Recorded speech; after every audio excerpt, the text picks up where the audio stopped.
안녕하세요. 자유교회 이진우 목사가 보내드리는 아침 묵상입니다. 오늘도 예수 그리스도의 향기를 내는 복된 하루가 되시길 바랍니다.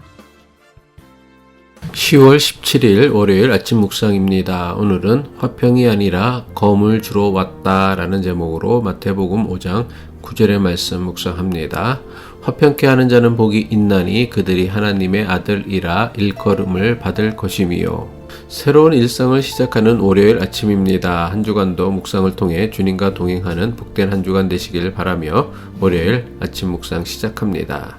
예수님은 평화를 만드는 사람을 복 있는 사람이라 말씀하셨습니다. 평화라고 하면 단순하게 싸우지 않는 것이라는 고정관념이 사람들에게 있습니다. 하지만 평화는 역설적입니다. 싸움을 통하지 않고는 평화는 절대로 얻어질 수 없습니다. 죄와 악과 불법을 미워하여 그것과 싸우지 않는 사람은 절대로 평화를 만드는 사람이 될 수 없습니다. 평화는 불의하고 잘못된 것을 무조건 덮어준다고 이루어지는 것이 아닙니다. 이것은 오히려 더 큰 갈등과 분쟁에 사로잡히게 합니다. 역설적이지만 참된 평화는 불의하고 잘못한 것을 드러내고 그것과 싸우며 잘못된 것을 바르게 하려는 노력으로만 이룰 수 있습니다.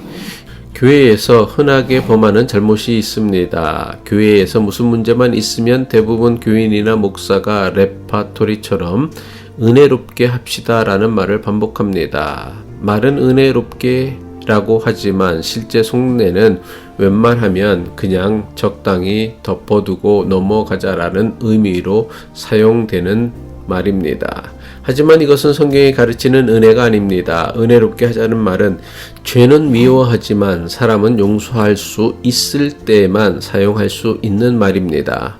복음서는 하나님께서 예수를 평화의 그리스도로 세상에 보내셨다고 선언합니다. 하지만 예수님은 제자들에게 화평을 주기 위해 온 것이 아니라 검을 주러 왔다고 말씀하십니다.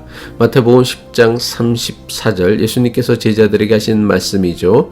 내가 세상에 화평을 주러 온 줄로 생각하지 말라. 화평이 아니요 검을 주러 왔노라. 화평케 하는 자는 복이 있다고 말씀하신 예수님께서는 도대체 왜 이런 말씀을 하신 것입니까? 예수님의 말씀은 문제가 있고 불의가 있고 죄가 있음에도 무조건 덮어두는 것은 결코 예수님께서 주시려는 평화가 아님을 강조하는 말씀입니다. 잘못된 것을 도려낼 줄 아는 용기만이 참된 평화를 가져온다는 것을 가르치기 위함입니다. 교회가 세상을 평화롭게 하려면 먼저 우리 안에 있는 잘못과 불의와 싸워야 합니다. 세상의 변화를 요구하기 이전에 먼저 우리 자신에게 변화의 칼을 들이댈 수 있어야만 합니다. 교회를 개혁하고 변화시키는 것이 아무리 힘들고 어렵다고 해도 적당히 덮어주고 은폐하고 타협하려고 한다면 교회는 진정한 의미의 평화를 이루지 못할 것입니다.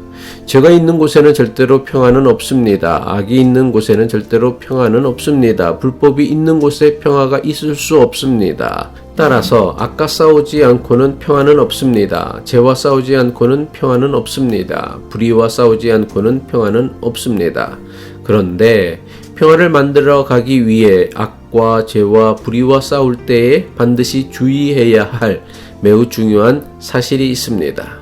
평화를 위한 우리의 싸움은 사람과의 싸움이 아니요 악과의 싸움이며 죄와의 싸움이어야 합니다. 사도 바울은 에베소 교회에 보내는 편지에서 이렇게 기록하고 있습니다. 에베소 6장 12절 세번역 성경입니다. 우리의 싸움은 피와 살을 가진 사람들을 상대로 하는 것이 아니라 통치자와 권세자들과 이 어두운 세계의 지배자들과 하늘에 있는 악한 영들을 상대로 하는 것입니다. 우리는 악과 죄와 싸울 때에 그 사람이 일으킨 문제보다 그 사람 자체가 더 미워지는 경우가 훨씬 더 많습니다. 하지만 그 사람이 일으킨 문제나 잘못과는 싸우되 그 사람은 미워하거나 복수하지 말라는 것이 성경의 가르침입니다. 물론 말처럼 쉬운 것이 아닙니다. 쉽지 않게 날마다 묵상하며 훈련하고 연습해야 하는 것입니다.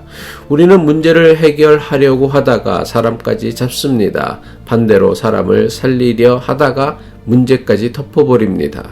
문제를 해결하려고 하다가 사람까지 잡으면 평화를 절대로 이룰 수 없습니다. 반대로 사람을 지킨다고 있던 문제를 없던 일로 덮어버려도 진정한 평화를 이룰 수 없습니다. 불화는 사람을 잡아도 생기고 문제를 덮어도 생기기 때문입니다. 평화는 죄를 지은 사람과 싸운다고 되지 않습니다. 그렇다고 죄를 무조건 덮어둔다고 되는 것도 아닙니다. 평화를 깨트리는 가장 큰 원인은 죄라는 사실을 잊지 않고 사람이 아닌 죄와 싸우는 믿음이 있어야 합니다. 그래서 평화를 이루는 사람은 죄와 불의와 맞서 싸울 줄 아는 사람만이 진정한 피스메이커가 될 수 있습니다. 그런데 여기서 주의해야 할 사실은 평화를 위한 싸움은 반드시 선한 마음과 방법으로 해야 한다는 것입니다. 아무리 악과 싸워 이겨야 한다는 좋은 명분이 있다고 하여도 악한 방법으로 싸움을 하면 그것은 이미 악에게 진 싸움입니다. 로마서 12장 19절 사도 바울이 로마 교회에 보내는 편지에서 남긴 글입니다. 아무에게도 악으로 악을 갚지 말고 모든 사람 앞에서 선한 일을 도모하라. 기도하겠습니다. 평화의 왕으로 예수 그리스도를 세상에 보내주신 하나님, 평화를 위해 불의와 죄에 맞서 당당히 싸울 수 있는 믿음과 용기를 우리에게 주옵소서. 죄를 지은 사람을 증오하기보다 그 사람이 지은 죄에 대해 싸울 수 있는 용기를 주셔서 똑같은 죄를 우리가 또다시 반복하지 않게 하옵소서. 예수 그리스도의 이름으로 기도합니다.